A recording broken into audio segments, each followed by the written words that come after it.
Mes très chers compatriotes, je m'appelle Boussefalaye Georges. Je suis candidat à l'élection présidentielle de notre pays, candidat numéro 8. Dans ma vie, j'ai occupé entre autres fonctions celle de directeur de cabinet de Mzee Laurent Désiré Kabila, de 1998 jusqu'à son odieux assassinat. Plus de 60 ans après son indépendance, le Congo est devenu un pays sans loi ni ordre. Une société dans laquelle l'injustice, la corruption, les intolérances ethniques, les intolérances religieuses, ainsi que la mauvaise répartition des richesses nationales, pourtant colossales, et tout ça s'est fait au détriment de la majorité silencieuse. C'est devenu simplement la règle au lieu d'être l'exception. Aux élections 2006, 2011 et 2018, nous avons sacrifié ensemble l'avenir de notre nation et le futur de nos enfants, en donnant nos votes, volontairement ou involontairement, à des compatriotes qui, sans aucun doute, ne le méritaient pas du tout. Ce sont encore les mêmes qui, après avoir pris les institutions nationales en otage et après avoir détourné les richesses nationales colossales, reviennent aujourd'hui pour nous voler de nouveau l'espoir d'un Congo nouveau, tel qu'il avait voulu Mzee Laurent Désiré Kabila, fidèle lieutenant de Patrice Emery Lumumba. En posant ma candidature à la magistrature suprême de notre pays, la RDC, ma motivation est de rebâtir un Congo démocratique, un État de droit, un État social et un État laïque, sans laisser de côté un État culturellement neutre. En tant que chef de l'État, je jetterai les bases de la transformation des matières premières en produits semi-finis et en produits finis, de sorte que nous puissions, dans notre pays, mettre en place des bourses, comme il en existe dans tous les pays du monde.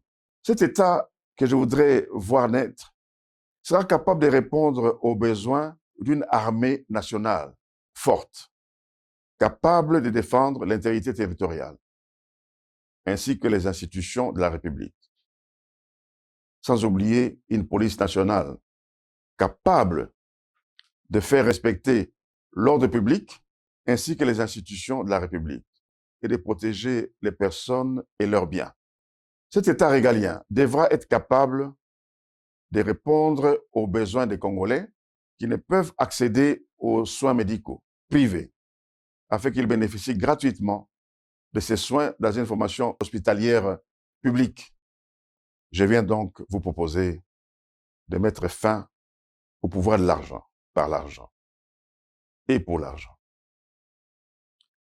Et que nous puissions ensemble instaurer le pouvoir du peuple, par le peuple et pour le peuple, c'est-à-dire restituer le pouvoir à la majorité silencieuse comme prévu par la Constitution. Pour ce faire, je m'engage à travailler sur l'un des fondamentaux qui est la lutte sans faille contre les antivaleurs qui ont avili les hommes et la femme congolaises, avec l'appui notamment des églises et les différentes communautés. Je m'attelerai sans relâche à forger une nouvelle façon de penser, car le sort d'une nation repose d'abord et avant tout sur les valeurs morales de ses composantes humaines.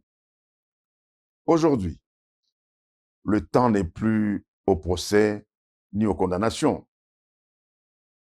mais il est plutôt à la prise, nous mettre tous ensemble au travail.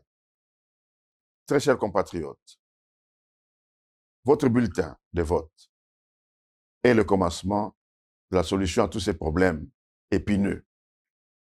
En votant Boussefalaye Georges, candidat numéro 8, c'est vous prendre en charge politiquement, comme le souhaitait Mzee Laurent Désiré Kabila, fidèle lieutenant de Patrice Lumumba, et je vous remercie.